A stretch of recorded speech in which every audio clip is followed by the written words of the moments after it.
on to kind of rip through that. Like I said, later on tonight, I believe it might be episode 9 or so of Ray Donovan. We'll get back to that. If you have any comments or questions or any way that we can interact more on Ray Donovan, again, hit us up at paymenomindshow@gmail.com. We love to talk some questions on air and kind of get outside of our own confusion with the series. But hey, man, a couple of NBA decisions were made since we last spoke. And this last 30 minutes, we'll try to get into a couple of things. But any thoughts on this draft lottery not changing? The last couple of years, Philadelphia has flirted with the tanking. Whether it was successful or not, who knows? But they opted to leave it as is. You think that was a good move for Silverman? Is it Silver? It's just Silver, right? Adam Silver. Yeah. Or was this something that maybe needed to be tweaked?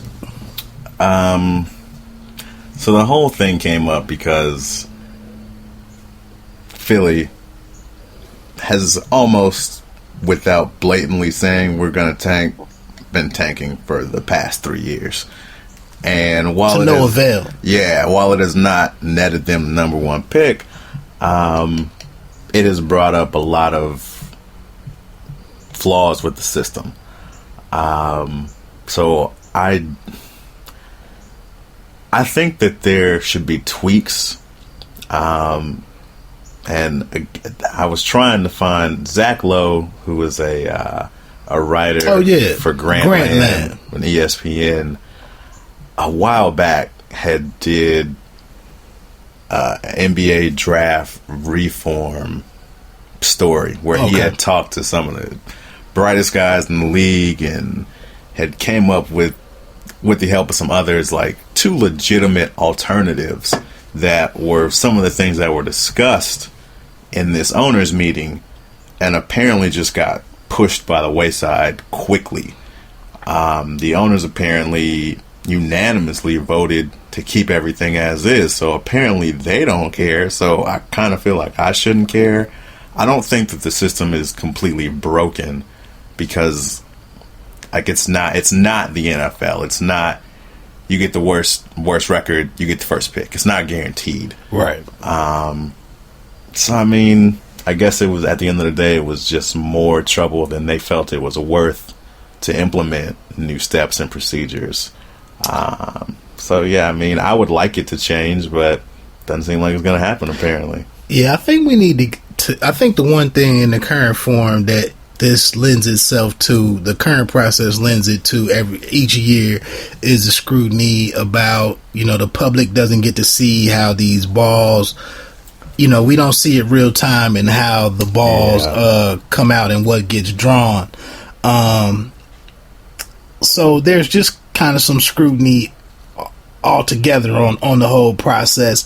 I would think, man, maybe they need to drop it down to the first 4 or 6 teams, and that's where the ball happens.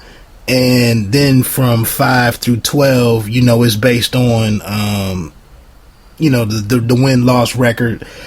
I don't know. It just seems, I guess for me as a fan, it's one of these things that I get tired of arguing about every year. So something needs to be done, but I just don't know. Like you said, it's not football.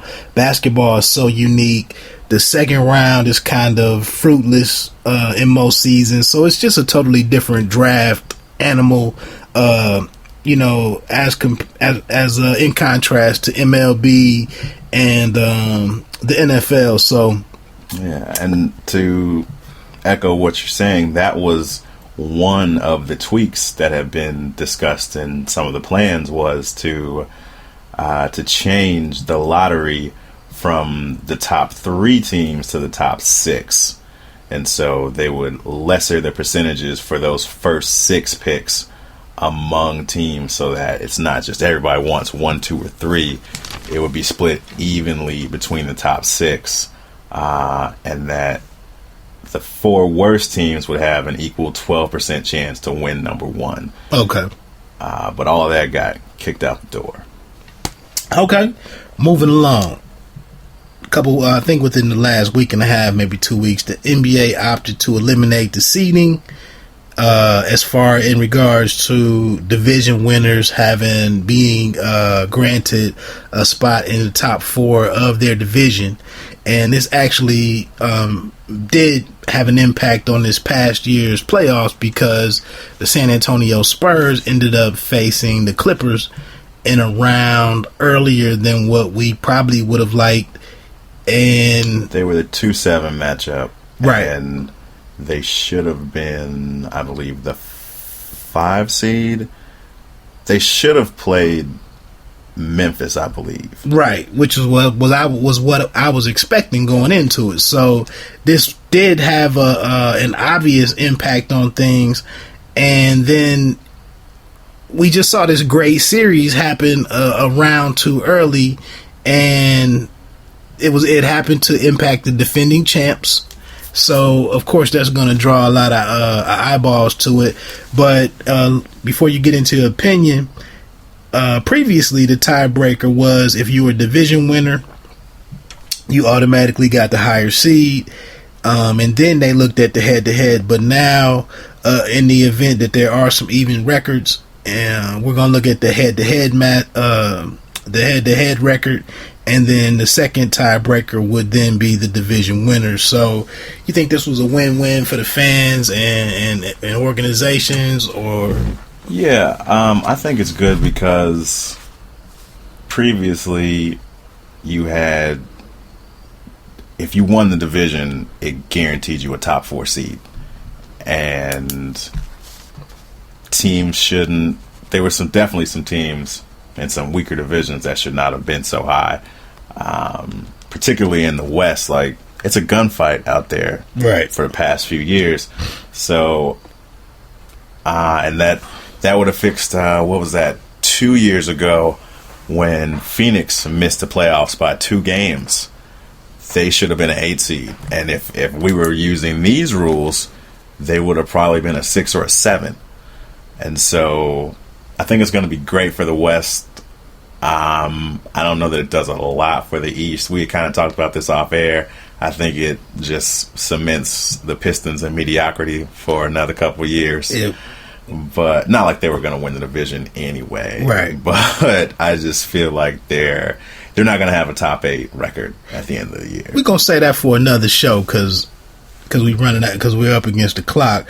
But do you think that a move like this maybe paves the way for conference-less seeding altogether, which is something that's been thrown out there the last 5-6 years? Do you think this kind of starts that conversation? Yeah.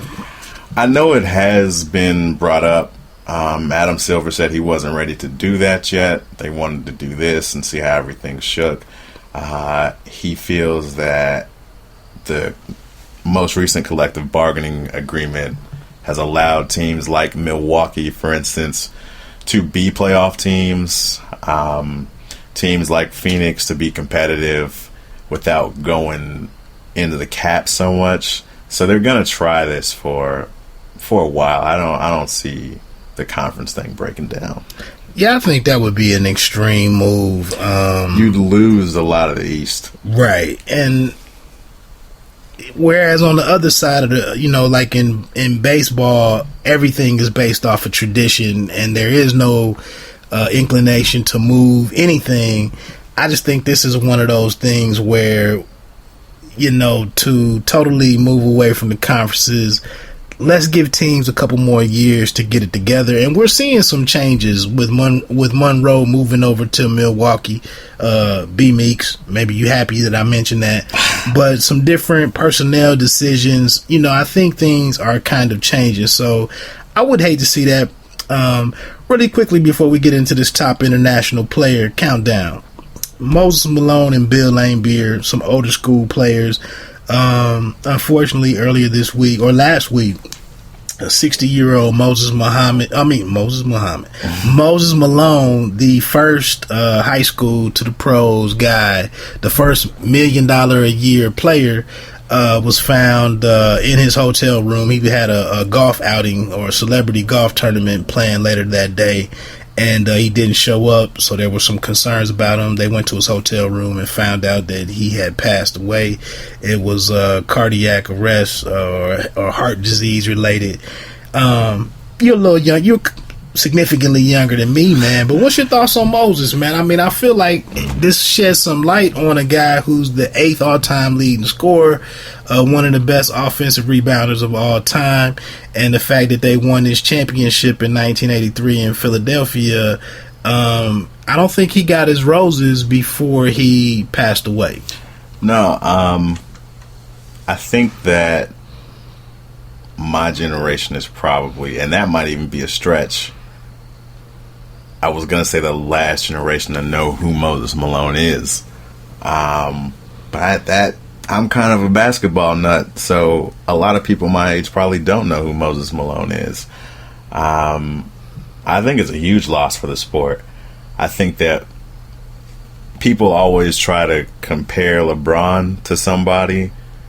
Moses Malone is the only thing that we've ever seen that I feel is directly what LeBron has translated himself into. He wasn't as big, he's not as muscular, but he rebounded, he passed, he did average a triple-double for a season, and there's nobody else that I think we're going to see do that. Like, LeBron is the next incarnation of that ability, that style, that all-around game. And I think that in the league, the players know who Moses Malone is. They know what he brought to the game. And I think it's a huge loss. Yeah, I think the fact he won 3 MVP titles, maybe he just came along in an era when some of the individual accolades weren't paraded out amongst us as much. I never really knew of his offensive game, but he averaged mid-20s several times, and I just saw in the year where Philadelphia won the title, man, him head to head versus Kareem Abdul-Jabbar. He actually out-rebounded Kareem like 72-30 or something over the stretch of that series, and I believe, didn't they sweep the Lakers or 4-1? 4-1, I think. 4-1.